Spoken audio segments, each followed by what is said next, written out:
நீங்கள் ஏதோ ஈத்தமிழன் யூடியூப்ல வீடியோ போட்டுருங்களே, பொங்கலை பற்றி உங்களுக்கு என்ன தெரியும் சொல்லுங்களா? அதாவது ஈத்தமிழ்னா வந்து இந்திய தமிழன். நான் வந்து எனக்கு தமிழ் மேலே ரொம்ப பற்று அதிகம். அதுக்காக தமிழை ஒரு விஷயத்தை ஃபுல்லாக தெரிஞ்சு அதை நேசிக்கணும்னு அவசியம் கிடையாது. அது மட்டும் இல்லாமல் எனக்கு தலைமை வந்து எனக்கு இந்தியா, அதனால் வந்து இந்திய தமிழன்ட்டு ஈத்தமிழன் அப்படின்னு சொல்லிட்டு போட்டு நான் எனக்கு பேர் வச்சுருக்கேன். பொங்கல்னால் வந்து பார்த்துன்னு வச்சுக்கோங்களேன், பொங்கலை பற்றி சொல்கிறேன் பாருங்கள். எனக்கு தெரிஞ்சதை இப்போ நீங்கள் நல்லா நோட் பண்ணி பார்த்துருப்பீங்க. தமிழ்நாட்டில் பெரும்பாலும் வந்து இயற்கையுடைய சீற்றம் வந்து கம்மியாக இருக்கும் உலகத்தில் எல்லா இடத்த விட.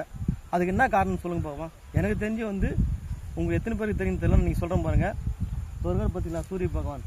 அவர் வந்து இயற்கை அதாவது எல்லாம் சொல்லுவாங்க இந்த உலகத்தில் வந்து முடியாது எதுவுமே கிடையாதுன்னு சொல்லுவாங்க.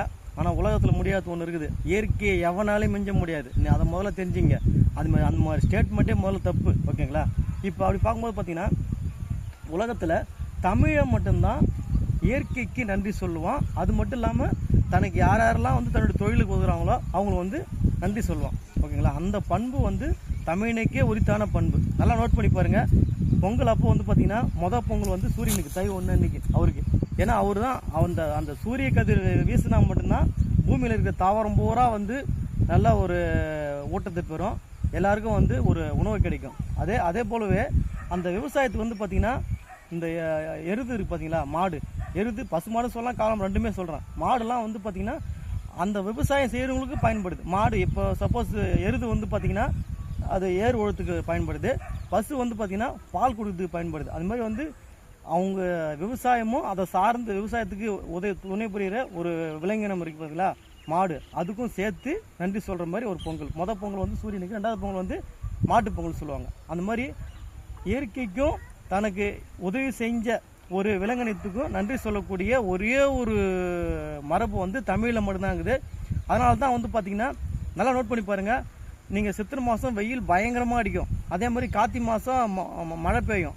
ஆனால் தை மாதம் பாருங்களா அப்படியே இதமாக இருக்கும். அதாவது இந்த வசந்த காலம் சொல்லலாம் பார்த்தீங்களா, மழையும் பெருசாக இருக்காது, வெயிலும் பெருசாக இருக்காது, அப்படியே ஒரு மாதிரி ஒரு பனியும் பெருசாக இருக்காது. நான் சொல்லிட்டு பகலில் சொல்கிறேன். மற்ற நாளில் வந்து பார்த்திங்கன்னா ஒன்று பகலில் வந்து வெயில் அதிகமாக இருக்கும், இல்லை மழை சாரல மாதிரி மழை அதிகமாக இருக்கும், அந்த மாதிரி பிரச்சனை வரும். ஆனால் தை மாதத்தில் கூலிங்காக. என்ன காரணம்னா இவர் வந்து சூரிய பகவானுக்கு வந்து நம்ம வந்து நன்றி சொல்கிறீங்களா, அந்த நன்றி சொல்கிற குளிர்ச்சியில் அவர் வெளியிடுற வெப்பத்தையே குறைச்சிக்கிறார்.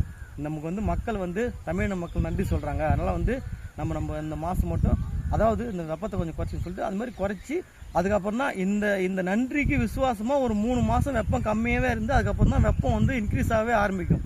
ஸோ இப்படிப்பட்ட பண்பு இதில் என்ன தெரியுது, நாம் வந்து ஒரு யாருக்கு நம்மளை மீறின சக்திக்கு அடிபணிந்து செல்லுறது, அதுக்கப்புறம் வந்து நம்மளை சார்ந்த நமக்கு உதவி செய்கிற ஒரு இயற்கையோ இல்லை மிஷினரியோ இல்லை விலங்கினமோ அவங்களுக்கு மனுஷனோ அவங்களுக்கு வந்து நன்றி விசுவாசமாக இருக்குது, நன்றி சொல்கிறது. இது ரெண்டுமே செஞ்சோம்னா நம்முடைய வாழ்வு வந்து ரொம்ப இந்த தை மாதம் மாதிரி வசந்த காலமாக இருக்கும். இதுதான் வந்து ஒரு முக்கியமான ஒரு உன்னதமான விஷயம். இது வந்து நீங்கள் தயவு செஞ்சு இதுக்கப்புறம் வந்து நீங்கள் தொழில் செஞ்சாலும் சரி மிஷினுக்கு நன்றி சொல்லுங்கள். அதே மாதிரி விலங்கினத்தை வச்சு எதனா ஹெல்ப் வச்சு நீங்கள் தொழில் பண்ணாலும் சரி அவங்களும் நன்றி சொல்லுங்கள். நன்றி சொல்கிற மரபுன்றது முக்கியமான மரபு. பணிந்து போகிற மரபும் முக்கியமான மரபு. நமக்கு மேலே வந்து இயற்கை சூரிய பகவான்ல அவர் வந்து முக்கியமான ஆள். ஸோ அவருக்கு பணிஞ்சு உங்களுக்கு ரொம்ப நன்றி, நீங்கள் தான் வந்து என்னுடைய விவசாயத்தெலாம் வந்து மிகப்பெரிய பங்கு வகிக்கிறீங்க அப்படின்னு சொல்லிட்டு நம்ம நன்றி சொல்கிறோம். அதனால் அந்த குளிர்ச்சியிலே அவர் என்ன பண்ணுறாரு, அவருடைய வெப்பத்தையே குறைச்சிக்கிறாரு. இந்த மாதிரி நாம் வந்து அவங்களுடைய மதிப்பு தெரிஞ்சு பணிஞ்சு போனோம்னா நமக்கு மிகப்பெரிய நன்மை நடக்குன்றதுக்கு இதை விட பெஸ்ட்டு உதாரணம் எதுவும் கிடையாது. நன்றி, வணக்கம்.